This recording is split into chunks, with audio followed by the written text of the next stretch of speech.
adoptif dengan dokter Andreas sendiri seperti apa nih Pak Dokter dan kuasa hukum? Oke, baik teman-teman media, adapun agenda hari ini di gedung Awaludin, yaitu kita melaksanakan gelar perkara khusus, di mana gelar perkara khusus itu dari adanya aduan humas dari tersangka adoptif. Nah, adapun hasil rapat tadi bahwasanya yang pada intinya kami menekankan kepada pihak penyidik agar kesimpulan daripada gelar perkara tersebut tidak menyimpulkan untuk pembatalan ketersangkaan terhadap detektif. Kami berharap juga supaya pihak penyidik atau pimpinan sidang tidak mengintervensi penyidik Polrestabes Medan untuk menginvestigakan kasus tersebut. Nah, kemudian teman-teman, yang menurut kami sedikit janggal adalah pembahasan di dalam itu terkait dengan materi perkara. Sementara menurut pemahaman kami, yang dimaksud dengan gelar perkara itu harusnya adalah membahas tentang formilnya hukum acara. Itu yang harusnya dibahas. Bagaimana prosedur penetapan, bagaimana dari milik naik ke sidik, itu yang harusnya dibahas. Nah, kemudian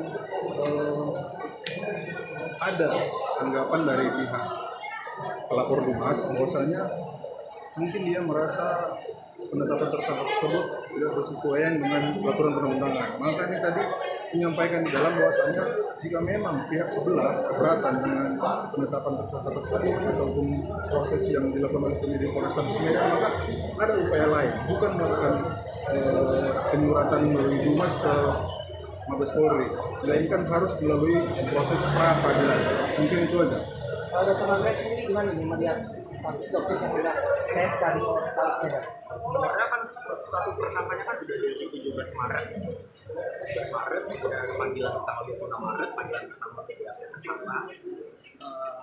Itu panggilan pertama. Sebenarnya kita nggak kaget dan biasa aja sih, karena memang aku pribadi sebagai pelapor ya memang kejadiannya seperti ini gitu, bukan yang buat karena beliau mengatakan saya bukan seorang dokter, karena saya bisa membuktikan kalau saya seorang dokter. Pak, ada payungnya Pak, terkait yang saat ini kita lakukan di Polri. Kan tadi dijelaskan tuh aduan masyarakat nih dari pihak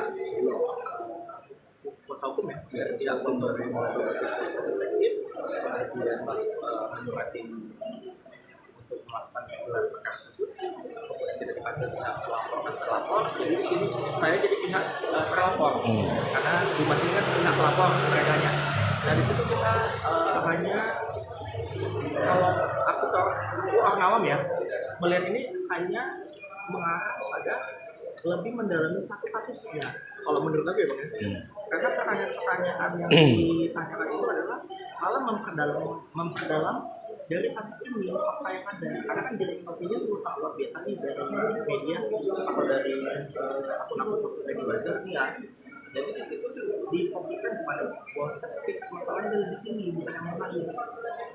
Berarti berharap agar Polrestabes Medan tetap memproses kasus atas laporan dokter Andreas. Nah, tapi kalau saya dengar diskusi kasus ini, bahwasanya kan ada banyak nih, ada yang kompens dari divisi ini, divisi itu, yang pihak-pihak terkait lah,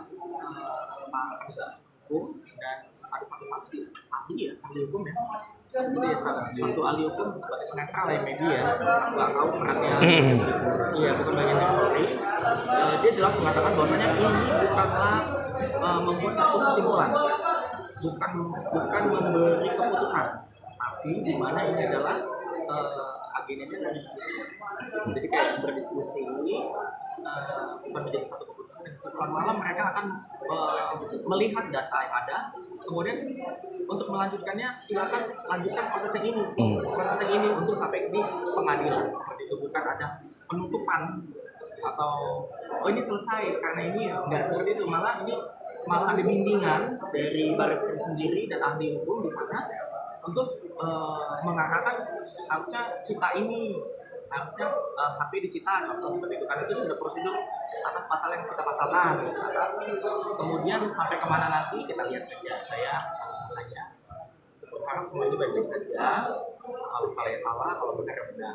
Tapi dokter Andre sendiri kecewa nggak sih dengan pihak kepolisian Polrestabes Medan khususnya terkait status TSK dari dokter sendiri? Kalau untuk kebetulan memang saya kan orang awam nih. Nah, jadi ada kuasa hukum kita. Kalau misalnya memang proses ini ada panggilan pertama sebagai TSK sudah dilakukan, kemudian panggilan kedua tidak dilakukan, itu mungkin ada pertimbangan lainnya. Ada pertimbangan di mana yang saya tidak tahu dalam prosesnya, dan di sini dijelaskan. Gitu. Saat dijelaskan, ya ini aku tidak kecewa. Gitu. Tapi untuk selanjutnya biarlah ini berjalan dengan proses yang sudah sedemikian aturannya ya, untuk sampai ke persidangan. Oke, aman. Thank you, Bang. Nih Bang Andre, tengok dokter.